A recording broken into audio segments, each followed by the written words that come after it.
한국경제TV 생생한 실전 투자 정보 와우퀴.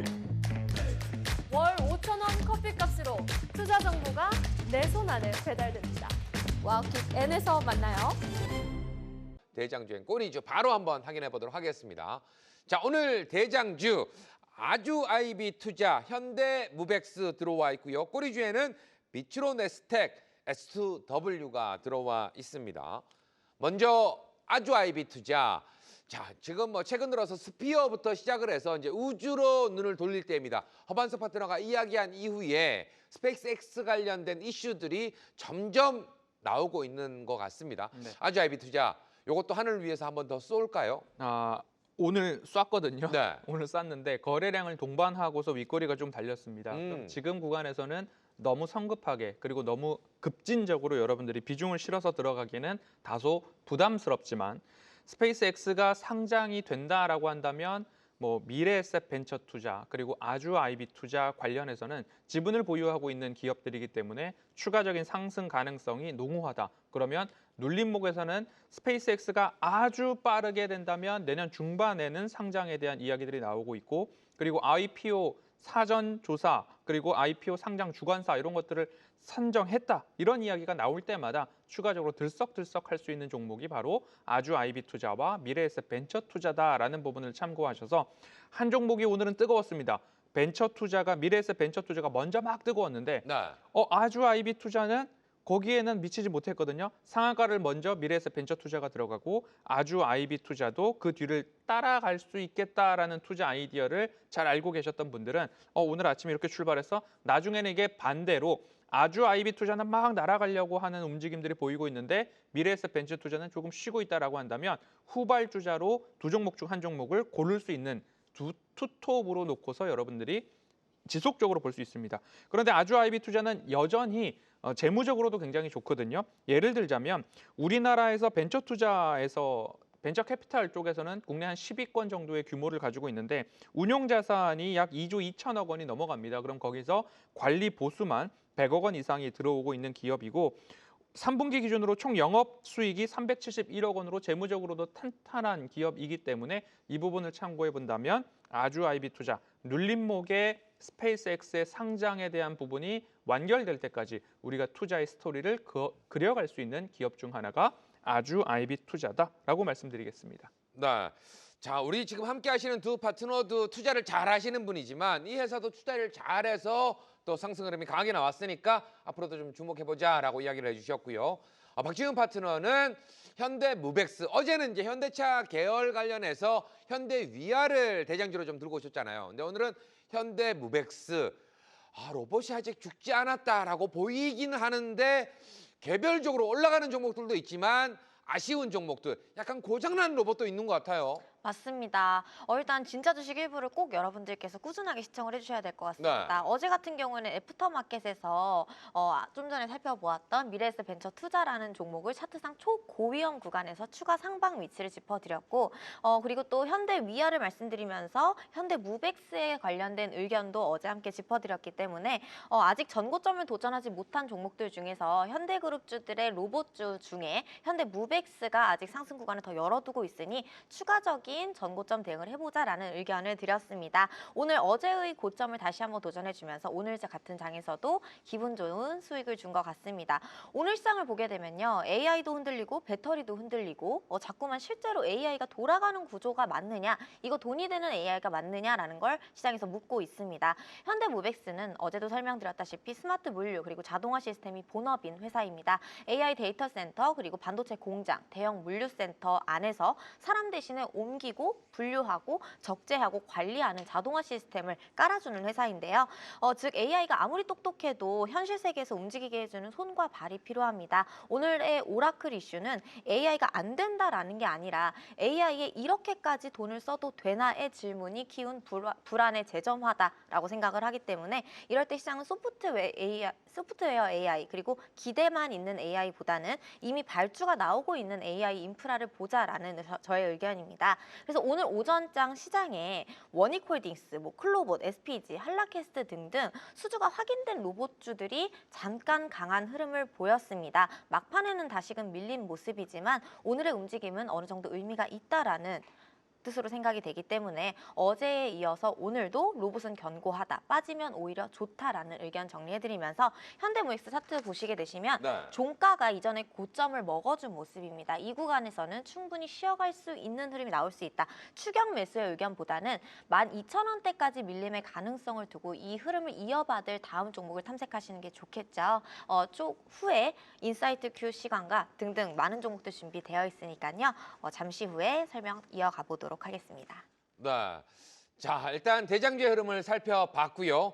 지금 채팅창에서도 정말 웃긴 장이다. 이건 돌려서 말하면 정말 어려운 장이다. 이런 생각도 듭니다. 꼬리주의 흐름 한번 살펴보도록 할 텐데요. 허반수 파트너는 오늘 대장과 꼬리를 다 우주에 초점을 좀 맞추신 것 같다라는 생각이 듭니다. 네, 우주 쪽에 거래대금이 있기 때문에 거래대금이 있는 섹터는 중장기적으로 보실 만한 섹터다라고 말씀을 드리면서 네. 제약바이오, 반도체, 그리고 2차 전지 살짝 갔다가 다시 로봇 갔다가 우주 왔다가 요 안에서만 여러분들이 순환매를 잘 길목 지키기만 하셔도 내 차례가 금방금방 돌아오는 시장이니까요. 이 시장에서 다른 섹터가 아니라 매력적인 섹터 안에서 여러분들이 투자를 하셔야 되는데 현재는 로봇 그리고 우주, 자율주행 제가 섹터로 말씀을 드리면 우주, 항공, 제약바이오, 로봇, 원전 그리고 신규 상장주들과 그리고 조선과 플러스 엔터까지 이제 등장을 했다라는 점. 이 안에서 여러분들 관심주 꾸준하게 찾아보시면 좋을 것 같고요. 비추론 엑스텍이 오늘 장중에 큰 상승을 했습니다. 고가 기준으로는 18%까지 반등을 했는데요. 비추론 엑스텍이 잘하는 것 그리고 가장 특징점 중에 하나는 국내 최초로 액체 로켓 엔진을 설계하고 핵심 부품인 연소기와 가스 발생기를 누리호에 공급하는 기업이다. 누리호 고도화 사업. 차세대 발사체 개발의 핵심에 있는 기업 중에 하나가 비추론 엑스텍이다라고 보시면 좋을 것 같고요. 우리 시간으로 내일 새벽이면 한빈 나노의 발사가 예정되어 있습니다. 그러면 이노스페이스도 오늘 비추론 엑스텍이 오르고 이노스페이스도 오르고 하는 모습들이 나타나는데 이 두 기업의 특징점 중에 하나가 이노스페이스는 하이브리드 로켓 엔진과 관련된 기술력을 보유하고 있고 비추론 엑스텍 같은 경우에는 액체 로켓 엔진의 설계와 핵심 부품을 누리호에 공급하고 있는 핵심 기업이다라는 점이 공통점입니다. 이 두 기업, 결국엔 스페이스X 상업화에 대한 로켓 발사가 화두에 올라와 있고 그럼 우리나라도 대통령 입에서 1년에 한 번씩 쏘자라는 이야기들이 나오고 있습니다. 네. 그럼 로켓과 엔진에 대한 중요도가 높아지고 있는데 그 핵심 기술력을 갖고 있는 두 기업 중 하나가 비추론 엑스텍이다. 근데 제가 신규 상장주에 대한 보호예수 물량도 중요하다라고 말씀을 드리고 있지 않습니까? 네네. 내년 11월 21일까지 아무리 많이 보호예수 물량이 풀려도 26.2%입니다. 총 상장 주식 비중 중에 26%만 가지고 내년 11월 21일까지 거래를 할 수 있는 기업이기 때문에 차트 잠깐 보시죠. 네. 차트가 가장 바닥으로 내려왔을 때가 9,000원에서 9,100원입니다. 9,000원에서 9,100원, 9,000원에서 9,100원까지 내려왔을 때 바로 반등이 나온다. 그래서 제가 포트폴리오도 있는 종목이고 리뷰할 때마다 안 팔 겁니다. 제가 제외하면 날아갈 텐데 저 안 팔 겁니다. 라는 강조를 드려왔지 않습니까? 네네. 그럼 이 바닥에서부터 올라가고 있는 흐름들이 나타나는데 또 하나의 특징점을 말씀을 드리면 가장 거래가 적을 때를 보면요. 여기가 가장 거래가 적었고요. 여기가 가장 거래가 적었습니다. 이 두 날의 거래가 89만 주, 그리고 여기는 100만 주 수준이었습니다. 내려올 때 9,100원과 가장 가까운데 거래가 가장 메말라 있을 때 더 이상 팔 사람이 없다. 유통 주식수가 너무 적기 때문이다. 늘 바닥이면 올라타야 되고 올라탈 때는 노타와 함께 비추론 엑스텍도 기억하셔야 된다라는 코멘트 드리도록 하겠습니다. 네, 지금 채팅창에서 그러다 진짜 우주로 날아가 버리면 어떡해요? 라는 이야기도 좀 나왔는데 얘기하셨던 것처럼 정무 정책 관련해서 1년에 한 번씩 쏘자 이 이슈도 상당히 컸던 부분으로 좀 이해가 되거든요. 근데 우주항공 관련해서 어떻게 보면 우리가 또 생각해야 될 게 이게 쏜다라고 하지만 날짜가 미뤄지는 경우들도 있고 잘 돼야 되는 경우들도 있고 이런 부분들도 있잖아요. 허반석 파트너 같으면 얼마에 한 번씩 쏘면 좋다고 생각하세요? 1년에 한 번씩은 써야 된다라고 생각을 하고 있고요. 그리고 1년에 한 번 쏘기 전에 자체 실험도 하거든요. 연소 실험을 무조건 하는데 연소 실험에 대한 관심도를 대국민적으로 좀 보여주는 거죠.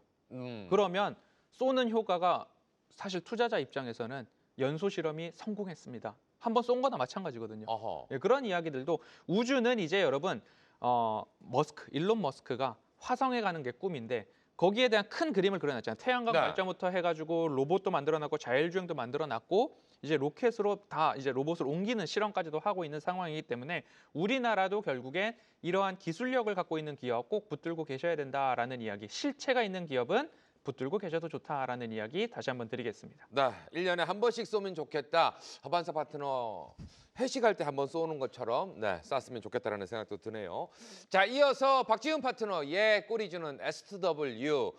이 종목도 보안 관련해서 나는 일단 조금 제외가 될 수 있지만 꾸준하게 좀 들고 왔으면 좋겠습니다라고 얘기했고 오늘 구간에서 또 반등이 좀 강하게 나왔습니다. 맞습니다. 제가 좀 지속적으로 한 3-4번 정도 공략주에 담아가면서 연속적으로 수익을 실현했던 종목이고 네. 또 오늘 시장의 키워드가 또 불안이 아니었나 싶습니다. 표면적으로는 오라클 데이터 센터 투자 이슈가 부각이 좀 되었고 배터리는 계약 취소가 나오면서 뭐 확정되다시피 좀 흔들린 시장이었는데요. 시장이 실제로 반응한 포인트는 오라클 자체보다 이 자금의 주체였습니다. 데이터 센터 투자가 멈춘 게 아니라 돈을 대던 쪽이 조건을 바꾸고 발을 뺐다라는 점인데요. AI의 수요의 문제가 아니라 투자 구조 그리고 또 수익화 시점에 대한 불안을 건드린 이슈였습니다. 이 시장이 흔들리는 흐름 속에서도 절대 줄이기가 어려운 예산이 있습니다. 바로 보안 예산인데요. 특히 사이버 보안입니다. AI가 커질수록 이 데이터는 더 많이 움직이고 해킹과 보안 리스크는 계속 누적이 됩니다.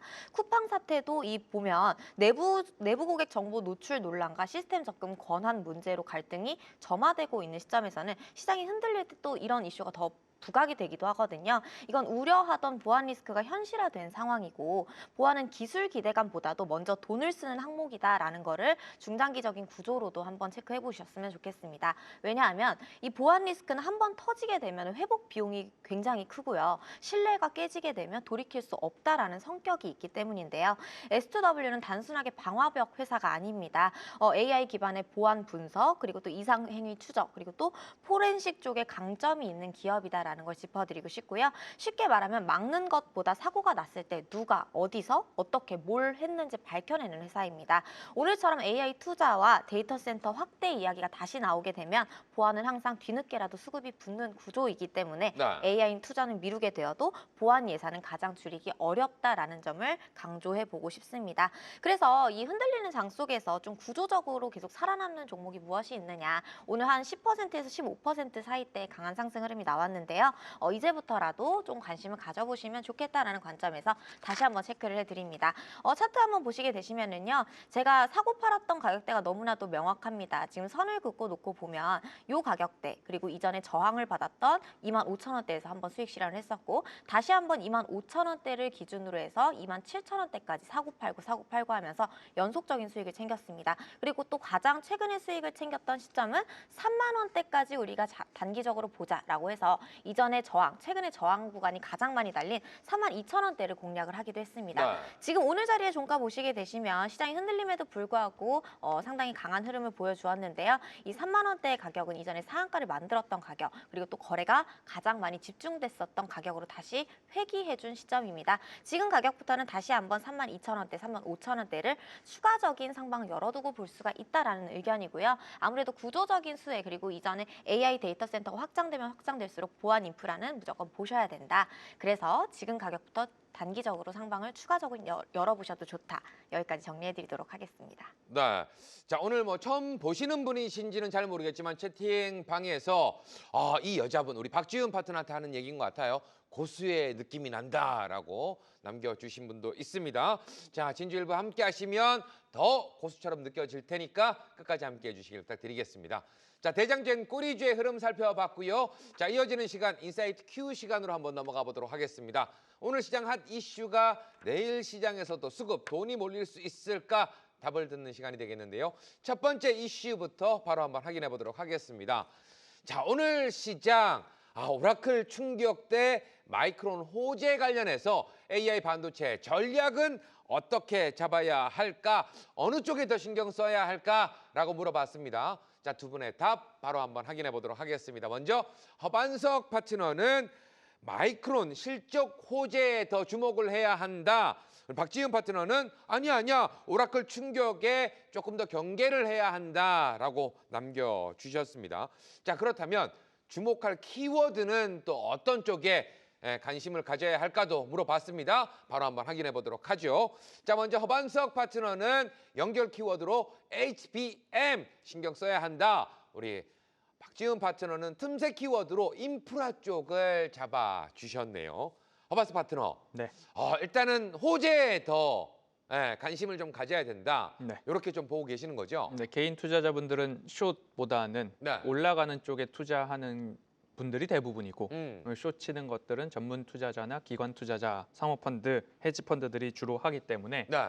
호재, 좋아지는 쪽에다가 중심점을 맞추고서 올라가면 매도하고 나오고 싸게 사서 비싸게 파는 것들에 좀 초점을 맞춰보는 것들이 개인 투자자분들이 즐겨 하시는 투자법이기 때문에 네. 호재에 조금 더 초점을 맞춰봤는데 재미난 모양새가 나올 수도 있겠다라는 생각입니다.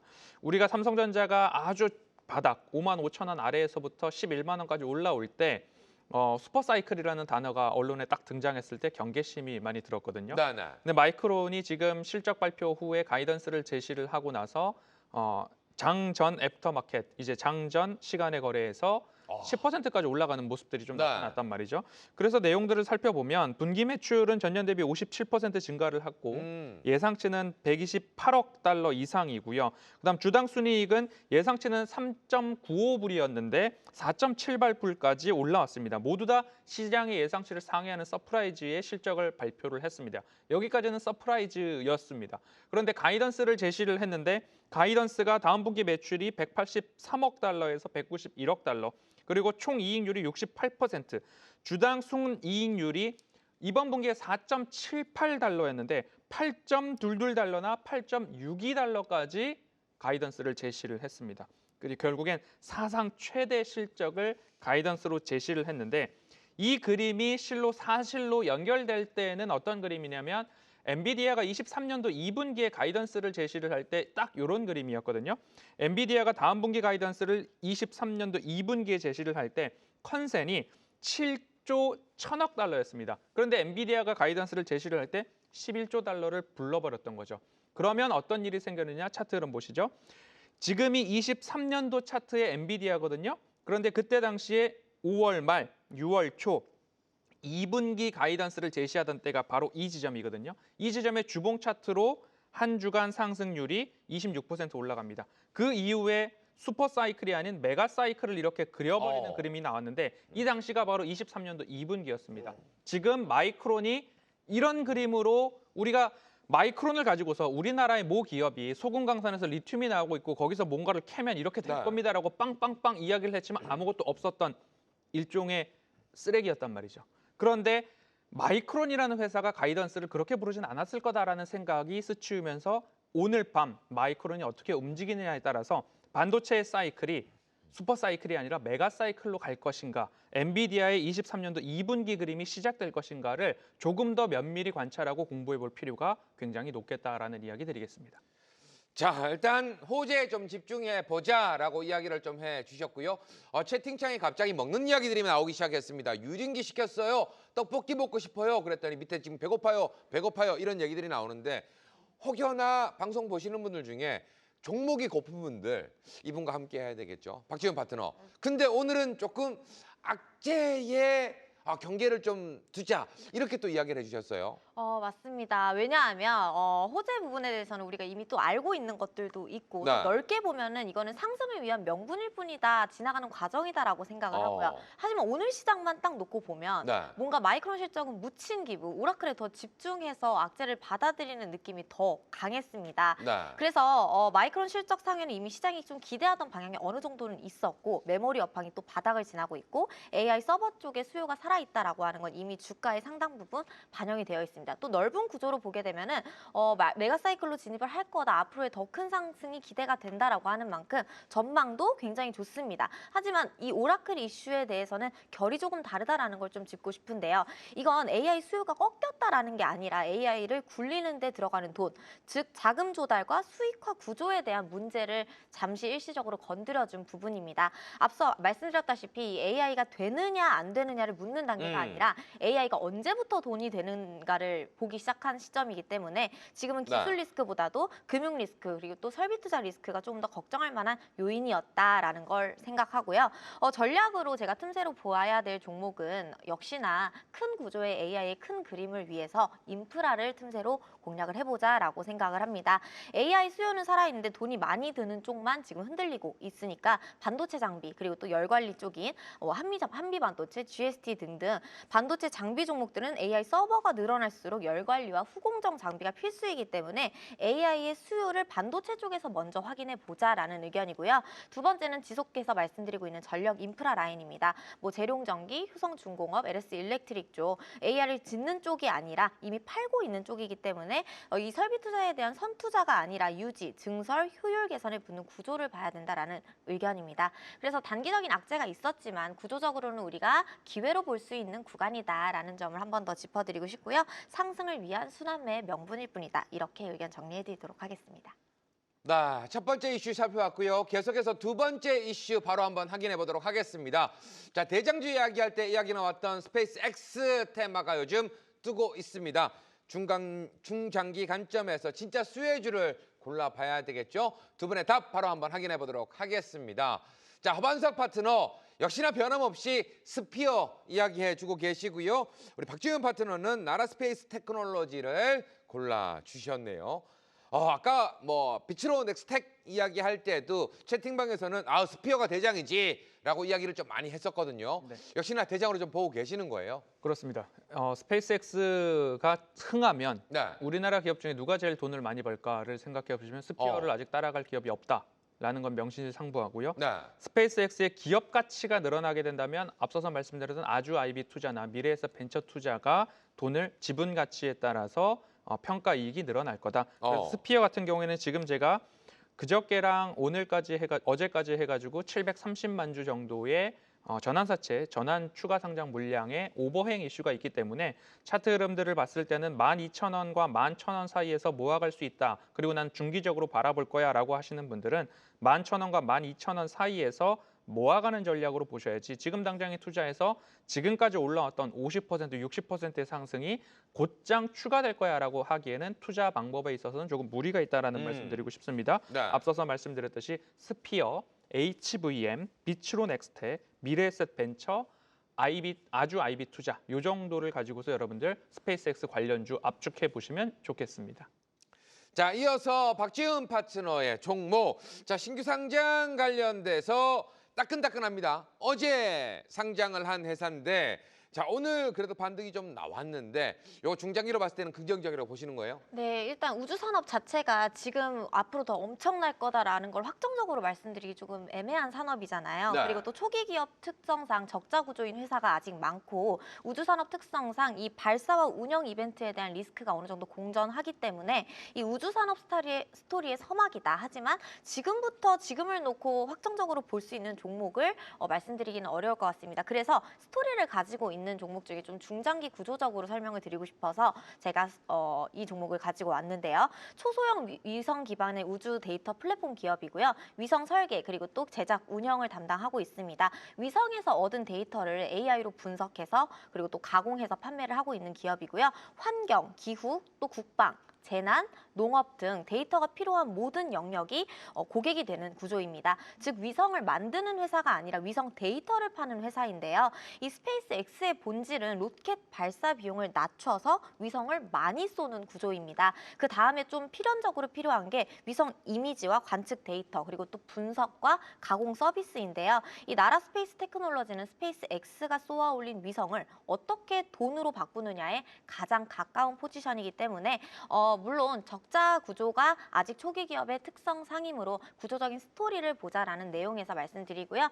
신규 상장한 지 아직 어제 상장했기 때문에 지금 차트의 흐름이 아직 만들어지지 않았습니다. 네. 하지만 단기적으로 이 우주 발사에 대해서 또 우주 섹터에 대해서 단기적인 이슈, 이벤트가 있는 만큼 지금 분봉 보시게 되시면 아직 흐름이 상장했던 날 그 자체의 32,000원대 가격을 이탈하긴 했지만 이 32,000원대 라인을 지켜주는 흐름이 나와주고 있습니다. 다시 한번 내일 장에서 우주항공 테마가 강하다라고 하면 34,000원, 32,000원대를 돌파해주는 구간에서는 수급이 강하게 들어올 수 있다. 이 포인트 체크해보시고 대응해보시면 좋을 것 같습니다. 네, 분봉상이긴 하지만 허반석 파트너가 상당히 좋아할 것 같은 차트상 저위험 구간에 들어가 있는 종목으로도 보이네요.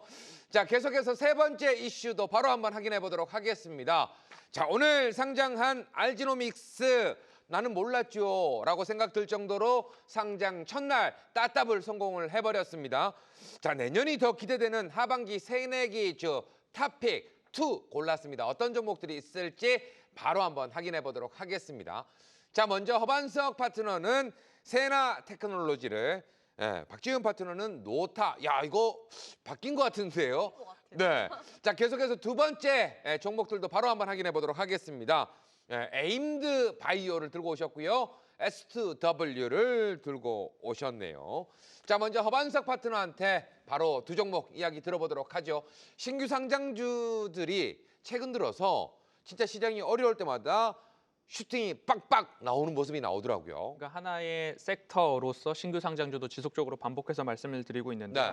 그 많은 신규 상장 중에 두 개를 꼽아보자라고 질문을 주셔서 세나 테크놀로지와 에임드 바이오를 골랐습니다. 두 종목의 공통점은 둘 다 흑자다. 둘 다 돈을 벌고 있는데 잘 번다. 세나 테크놀로지 같은 경우에는 영업이익이 200억 원대 유지되고 있고 신규 상장주임에도 불구하고 3개년도 연속 매출액이 1,500억 원 이상 찍히고 있는 기업이기 때문에 네.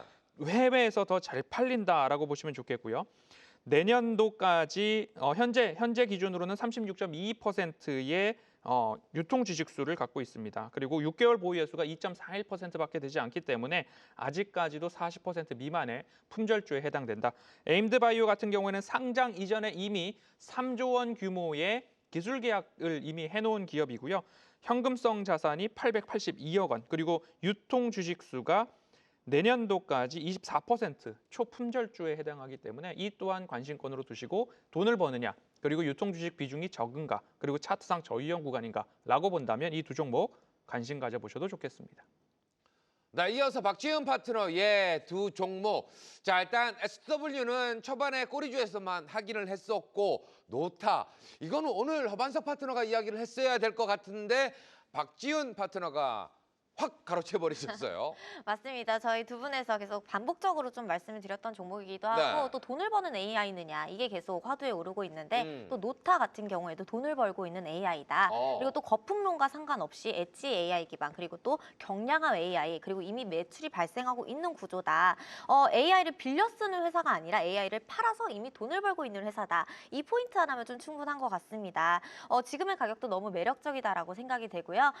차트 한번 보시게 되시면 다시 한번 볼린저 밴드의 이격도가 좁아지게 되면서 수렴하는 구간을 만들어 가고 있습니다. 자, 오늘 자리의 종가가 41,100원인데요. 제가 중요하게 강조를 드리는 부분이 상한가에 도달한 시가와 종가를 기준으로 보시게 되시면 중요한 가격, 지키려는 가격을 알 수가 있습니다. 자, 오늘 가격 또한 시장이 안 좋았음에도 불구하고 흔들렸음에도 불구하고 AI 거품론과 상반되는 움직임을 보여주었다. 그리고 중요했던 41,000원의 가격에 지금 종가를 위치하고 있다. 우리가 보았던 5만 원, 6만 원 이전에 전 고점을 돌파해 줄 수 있는 재료의 내용까지도 보유하고 있는 종목이기 때문에 네. 중장기적으로나 단기적으로나 노타를 꼭 체크해 주셨으면 좋겠습니다. 네. 자, 지금 채팅방에서 갑자기 궁금증들이 좀 올라왔는데요. 알지노믹스도 그렇고 에임드 바이오도 그렇고 적정 시가총액이 어느 정도 될까요? 라고 좀 물어보시는 분들도 좀 있는 것 같아요. 뭐 지금 당장 뭔가 타닥 나올 수 있는 부분은 아니겠지만 허반석 파트너가 바라봤을 때 에임드 바이오 어느 정도 시가총액 보고 계실까요? 에임드 바이오 개인적으로는 한 8조 가까이 볼 수 있을 것 같은데요. 지금 4조 몇천억이지만 지금부터도 더블 정도로 보신다. 장기적으로 봤을 때 ABL 바이오도 60%, 80%가 금방 올라갔거든요. 네. 결국에는 바이오는 기술 수출 한 방에 기업의 가치가 리밸런싱 되는데 그 리밸런싱에 대한 폭이 폭발적이다라는 거죠. 에임드 바이오를 높게 평가하는 이유는 상장 이전에 이미 3조 원대 기술 수출 계약을 체결을 했습니다. 네. 그러니까 상장하고 나서 우리 이렇게 할 겁니다 하고 있습니다. 근데 임상에서 이런 결과가 나왔네요. 이런 기업들이 대부분인데 에임드 바이오 같은 경우에는 이미 3조 원대 규모가 되었고 주요 주 중에 삼성물산과 그리고 삼성 바이오로직스, 삼성 에피스 홀딩스가 주요 주주로 참여를 했던 모습들이 있기 때문에 결국엔 실체에 대한 검증은 끝났다. 기다림의 문제지 기업의 성과에 대해서는 의심의 여지가 없다라고 판단을 하고 있습니다.